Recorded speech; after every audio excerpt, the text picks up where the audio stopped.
Hoy vamos a discutir una pregunta importante para muchas culturas y muchas medicinas durante siglos de siglos. ¿Es la fiebre una enfermedad o un signo de enfermedad, un signo semiológico? Para la mayoría de las personas la fiebre es una enfermedad y una enfermedad real, y lo fue así durante siglos. La gente le tenía miedo a la fiebre, observaba que una persona con fiebre probablemente moría a veces en unos pocos días. Para la medicina moderna, para nuestra medicina, evidentemente la fiebre es un signo de una infección, es un signo de problemas más profundos. Y lo que lo mata a uno, a veces decimos los médicos con cierta dureza quizás a los pacientes, no es la fiebre, es la enfermedad que causa la fiebre, lo que es verdad. Pero la mayoría de las personas le tienen miedo a la fiebre. Existe lo que se llama una fobia a la fiebre, que explica consultas pediátricas, por ejemplo, en exceso, que explica uso excesivo de antibióticos en condiciones febriles que no justifican el uso de antibióticos. Y eso lo que señala es un convencimiento profundo en la cultura del común de las personas que la fiebre es una enfermedad, y es una enfermedad peligrosa que hay que controlar. Un médico que nos aclaró muchas cosas sobre la fiebre fue un gran médico inglés del siglo XVII, Thomas Sydenham. El siglo XVII, ya lo hemos dicho, es el siglo de la ciencia. En la primera mitad del siglo se hicieron grandes avances en la medicina de ciencias básicas, la circulación, los capilares. En la segunda mitad del siglo se progresó mucho en lo que podríamos llamar medicina clínica, medicina orientada al cuidado del paciente, no solo investigación de su verdad biológica. Desde este momento la medicina entonces tiene como dos grandes ramas, las ciencias básicas y las ciencias clínicas. Y el primer clínico fundamental en la medicina moderna es Thomas Sydenham. ¿Por qué? Él se enfrentó a la fiebre como un problema en la medicina del siglo XVII. Las fiebres eran muy frecuentes en el siglo XVII. Por un lado había buenas noticias y malas noticias. Buenas noticias: desde 1630 aproximadamente se descubrió que la corteza de quina de las selvas peruanas del Amazonas era un medicamento bueno para las fiebres maláricas. Entonces la condesa de Chinchón, por eso se llamó a la quinina chinchona, lo usó para algunas fiebres, cuenta la leyenda, y mejoró y se popularizó el medicamento. Este medicamento, descubierto en Perú en 1630 más o menos, pasó a Europa. Era un medicamento caro y era un medicamento que servía para las fiebres maláricas. La malaria había acompañado al hombre desde siglos atrás en la historia. Entonces esa era una buena noticia. Se había descubierto un tratamiento específico para una enfermedad febril, la malaria. Pero el siglo estuvo lleno de otras fiebres que fueron malas noticias. En Inglaterra en particular existió una enfermedad en el siglo XV y en el siglo XVI que se llamó el sudor inglés, English sweat. Nadie sabe con certeza qué fue esa enfermedad. Yo pensaría que fueron unas epidemias de influenza. Hay quienes piensan que fueron epidemias por virus Hanta. Sea lo que sea, fue una enfermedad epidémica, asustadora en Inglaterra, que mataba a muchos pacientes en 2 o 3 días, y que los ingleses veían que se acompañaba de fiebre y sudores. Por eso se llamó el sudor inglés, English sweat. La otra cosa fue que el norte del mundo, los países europeos, con sus colonias en áreas tropicales, empezaron a recibir enfermedades tropicales. Entre ellas la fiebre amarilla. La primera epidemia de fiebre amarilla se reportó en América en 1647, en Barbados, en unas haciendas de caña de azúcar. Porque la fiebre amarilla estuvo íntimamente ligada a lo que se llama el Triángulo de la Muerte, que es un comercio de esclavos y armas establecido desde el siglo XVII y muy inhumano y fatal para muchas cosas. Los europeos iban a África a buscar esclavos africanos. Esclavos africanos que eran capturados en las selvas, a veces por los mismos africanos que penetraban en las selvas. De ahí que algunos de estos esclavos trajeron a el mundo conocido fiebres selváticas profundas, entre ellas la fiebre amarilla. La fiebre amarilla viajó con las flotas de esclavos a América. ¿Para qué se usaban los esclavos en América? La segunda parte del triángulo. Para cultivar caña de azúcar, que se había convertido en un alimento básico en la dieta europea. Y había unas grandes exportaciones de caña con flotas azucareras. En estas flotas azucareras, tercer elemento, viajaba como pasajero el Aedes aegypti. Viajaba alrededor de los pozos, o en los pozos que se encuentran alrededor de las panelas. El azúcar se transportaba como panelas, como panes de azúcar, grandes panelas. Entonces ahí viajaba el Aedes aegypti, sobre todo la hembra, que es la que infecta. De tal forma que ese es el tercer elemento del triángulo. Las flotas azucareras llevaron la fiebre amarilla a los grandes puertos del mundo.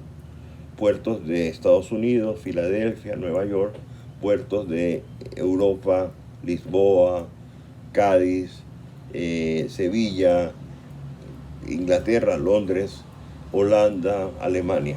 Entonces, esta enfermedad, fíjense, de la selva africana, dio toda esta vuelta por el mundo para llegar a los puertos azucareros que recibían las flotas azucareras. Entonces, esa fue una nueva fiebre. Ninguna de estas fiebres estaba descrita en la medicina galénica. De tal forma que a mediados del siglo en Inglaterra ocurrían muchas fiebres. Pero en el año 1666 ocurrieron 3 desastres. El año 1666 se llama el año del diablo en la historia inglesa. Primer desastre, una guerra permanente, muy cruenta, con Holanda, que la iba perdiendo Inglaterra en 1666. El segundo desastre del año 1666 fue el Gran Fuego de Londres, que acabó por lo menos con una tercera parte de Londres, la parte más importante, el centro de Londres, la ciudad de Londres, e hizo que mucha gente saliera de Londres al campo para protegerse del fuego y reconstruir sus viviendas. Aquí hay una leyenda muy bonita. Richard Newton, que era científico en aquella época, viajó al campo, a la hacienda, podríamos decirlo, a la casa de sus padres, que cultivaban manzanas, y en ese sitio vio caer una manzana y empezó a pensar en la fuerza de la gravedad. Ese es el origen de la mecánica newtoniana. Y el tercer desastre del año 1676 fue el último golpe, la última ola de peste bubónica que había estado infectando Europa desde 1348 en Londres, con una gran mortandad. Esta epidemia fue famosa por muchas razones. Entre ellas popularizó el censo semanal de las defunciones por parroquias. Ese se llamaba el reporte de mortalidad y morbilidad, y es el antecesor a nuestro reporte Morbidity and Mortality actual de la CDC. Entonces esto ocurrió en 1666 y este año se llama el año del diablo. Pero en ese año pasó algo maravilloso para la medicina. Un médico muy ilustre, como ya acabamos de decir, Thomas Sydenham, publica su libro. Y es un libro que enfrenta el problema que había en ese momento. Se llama el Methodus Curandi Febres, el método para curar la fiebre. Y el pensamiento de Sydenham es muy importante en la semiología y en el diagnóstico de las enfermedades. Sydenham no podía conocer la causa de las fiebres. Ellos no sabían de infecciones, no tenían microbiología, no podían conocer.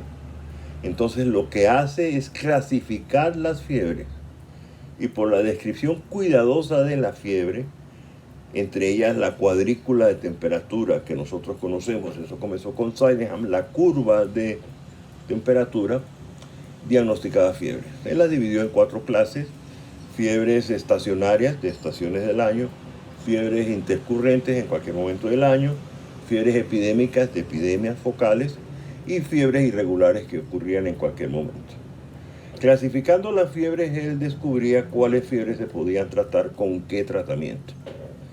Entre ellas la malárica, de ahí viene el nombre de fiebres terciarias, cuaternarias, etc., o la observación de la malaria en sus distintas presentaciones clínicas y que se trataba con quinina.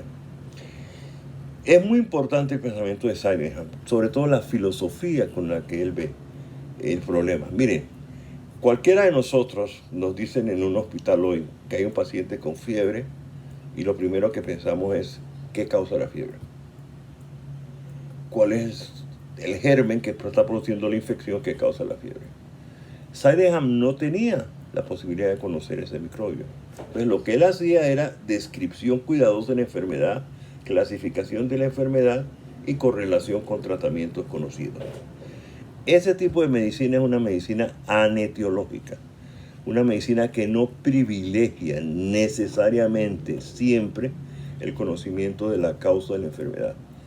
Podríamos decirlo de muchas formas. Diríamos también que el médico tiene que tratar todas las enfermedades, tratar a todos los enfermos, aunque no conozca la causa de sus enfermedades. Hay entonces conclusiones éticas, conclusiones clínicas a partir de este pensamiento de Sydenham muy importante. Y ocurre además otra cosa muy interesante. Sydenham era un médico muy famoso en su época, muy buen médico. Tenía su consultorio en Harley Street, la calle donde todavía existen los mejores consultorios de médicos privados en Londres. Y se le acercó un joven muchacho que acababa de graduarse en medicina, que se llamaba John Locke. Y lo siguió a visitar varios pacientes, estableció amistad con él y cursó varias cartas con él. Le aprendió muchas cosas a Sydenham. Pero John Locke ejerció poco la medicina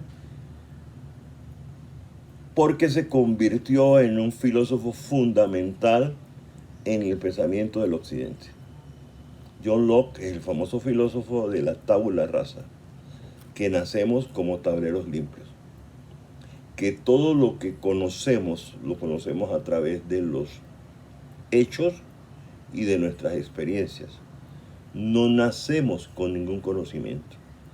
Eso tiene varias conclusiones importantes: que todos los hombres seamos iguales, porque todos igual nacemos como tabula rasa, que todos los hombres conocemos solo lo que nos han enseñado, todo lo que sabemos lo hemos aprendido, y el pensamiento de Locke es la base del empiricismo inglés, de lo importante que son los hechos, no las teorías, los hechos, por delante de cualquier consideración, es lo importante en el pensamiento.